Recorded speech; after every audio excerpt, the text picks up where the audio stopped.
Hey, I'm Nigel and I'm a cartoon addict. From an early age, I was obsessed with Asterix books and He-Man, G.I. Joe, Ninja Turtles, John Crickfalusi, Duckman, The Tick, Sam and Max. I eventually spiraled into Totoro, The Incredibles, student films from French animation schools, webcomics. I'm in deep here. So I made cartoons, more specifically, two-dimensional, hand-drawn traditional animation, so moving cartoons. I don't do lifelike animation like you see in Pete's Dragon or The Hobbit. I don't do three-dimensional computer animation like you might see in video games or Pixar films either. That stuff's great. I just happen to make the kind of cartoons that have outlines. I use the old Walt Disney technique, drawing frame after frame of almost the same thing to imitate movement. I sit at a drawing board working on multiple sheets of paper at once to make sure the character always looks exactly the same.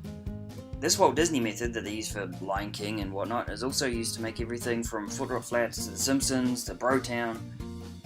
I love drawing with coloured pencil on paper, then inking crisp line work with markers once I'm happy with the movement.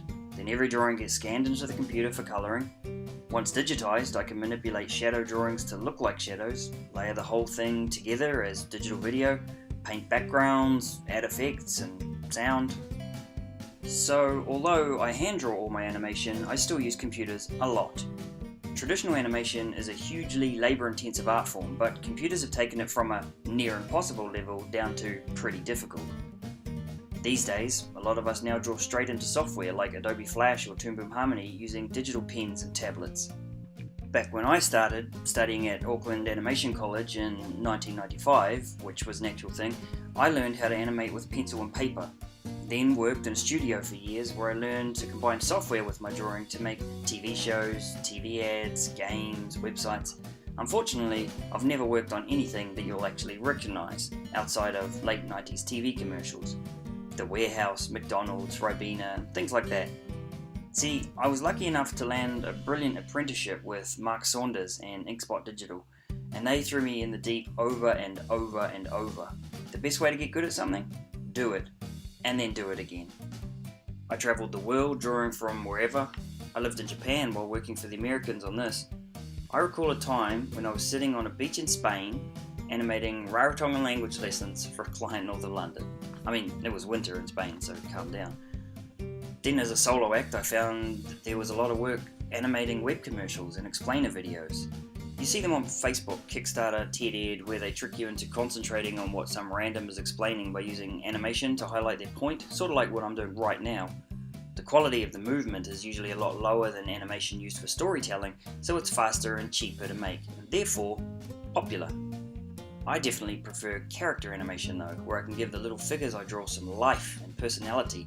Directing music videos is great, where the characters can live alongside a beat. I thought it'd be cool working with musicians too, but they often hire animators because they're too busy to make a music video, so I never met Savage. Collaborative projects are fun. Sometimes you get to throw ideas and scribbles around with other creatives to check everybody's on the same page. Animatics, like the one you see on the left here, are like moving storyboards. They're super important during the planning stage to help highlight stuff that ain't gonna work before spending hours making the wrong thing. This stuff hasn't made me a millionaire yet, but the making cartoons lifestyle has been pretty interesting. Surrounded by artists, travelling with idea people, directing voice actors, waking up midday to go to the movies, then a meeting at the pub. Actual work could be 8 PM till 6 AM depending on what you got on. I'm still a responsible adult though. Teacher even. I just love being able to make whatever cartoons I can think up. I could make a whole movie sitting in my pyjamas at home if I had all the time in the world and more pyjamas. I have pencil, paper, computer, affordable software, the skills to drive them, ideas and the internet. Making a whole movie would be a bit scary, so I use my powers for smaller, more manageable jobs, like the 48 Hours competition. They give you a list of 6 random elements, and you have 2 days to make a short film out of those things. 1 second past deadline, disqualified. Me and my people take the long way around and draw the whole thing. I was the main character for our 2014 effort. Peter Jackson saw it and sent us to the finals.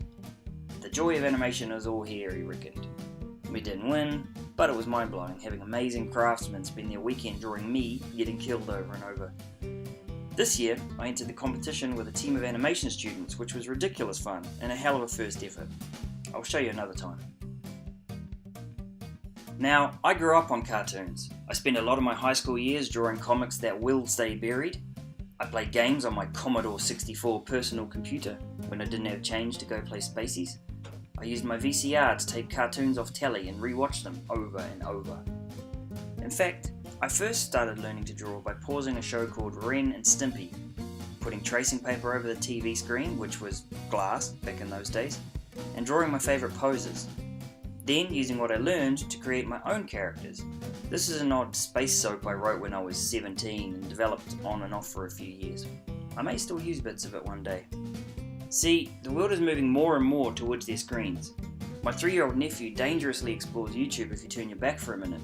And if everyone wants to be out playing Pokemon Go, meeting people and risking their lives, then the world's going to need more content, more stuff to watch to keep their screens occupied. Why not cartoons? So at the moment, I'm teaching at the same school that I trained at 21 years ago, Animation College, though I teach at the Rotorua campus now. I'm training up an army of animators for my next venture, which is creating Māori cartoons, but not like what you'd think. I don't personally want to tell battle stories about muscly warriors or myths and legends or drug tales and gang stories. That's not for me.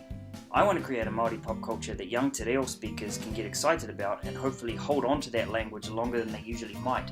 I want to create an industry for the next generation. See, cartoons are everywhere in France and Japan, Estonia even. I want our young people to be able to grow up making cartoons for a living if they want. We can send our cartoons to film festivals all over the world, subtitled in that exotic Māori language of ours. Oh, I'm out of pictures. Okay, bye.